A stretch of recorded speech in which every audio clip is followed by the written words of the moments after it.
And today we have a Intel Core i3 on an Intel board, 4 gigs of RAM.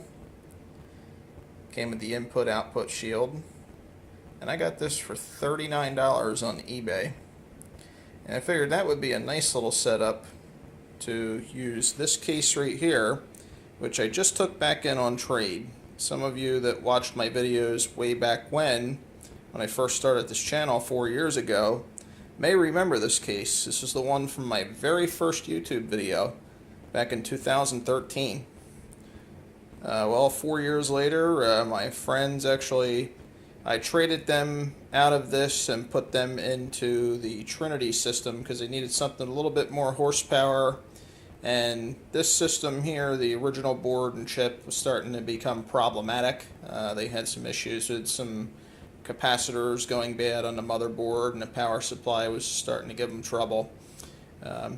Namely due to the fact that the system was in a very small desk and not a whole lot of airflow to keep things cool. So I've already gone through this case and cleaned it up and de-dusted it because it had a lot of dust in there.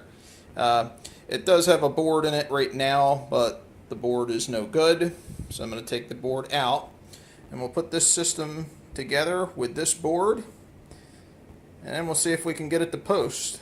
So that'll be part 2 of this video. And here we are in action, guys.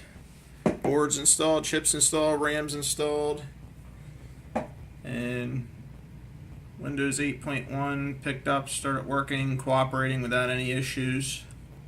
Right now we're doing some updates for it. What the hell, you know? I already have an operating system that's mostly built. Might as well just go ahead and update it and put this thing to use and use it. And we'll start messing around with it over the weekend. And the only thing I have to do, never goes totally perfect the first time. It's probably hard to see, but the hard drive LED is not working. So I just got to flip one of the pins inside the case.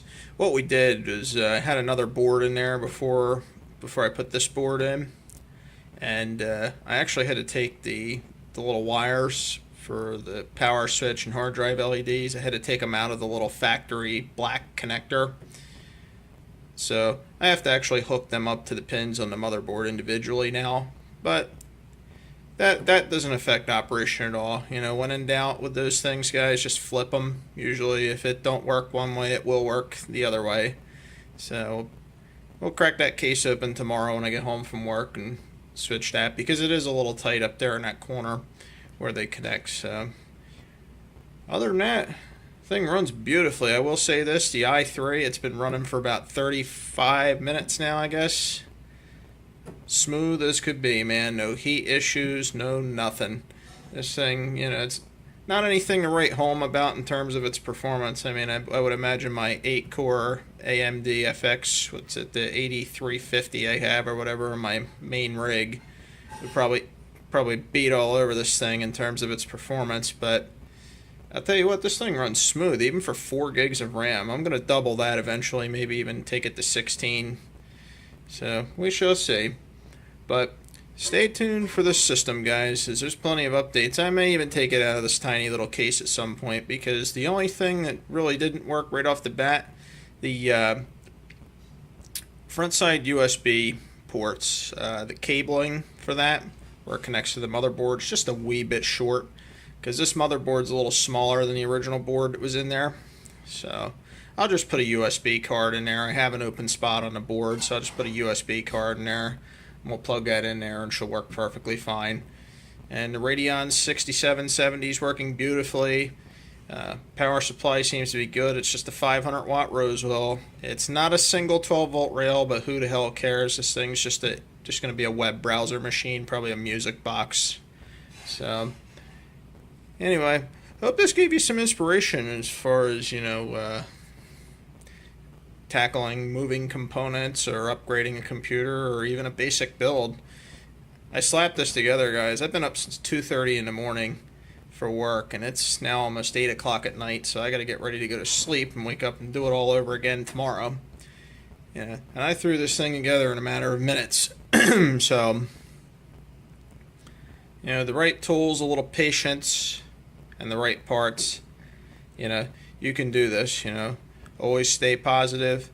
If it frustrates you, walk away from it for a few minutes and come back and, you know, try again. But, you know, so hopefully this thing provides some inspiration to those of you, because I had a great time doing this. This was a lot of fun. I love building computers. So that's one of the many things we like to do here at this channel. So if you like these kinds of videos, please subscribe. Tell your friends, have them subscribe. Check out the videos, and there will be more exciting videos to come. Y'all have a goody. I'm tired. I got to go get some sleep, so stay tuned for the next video. Have a good one, guys.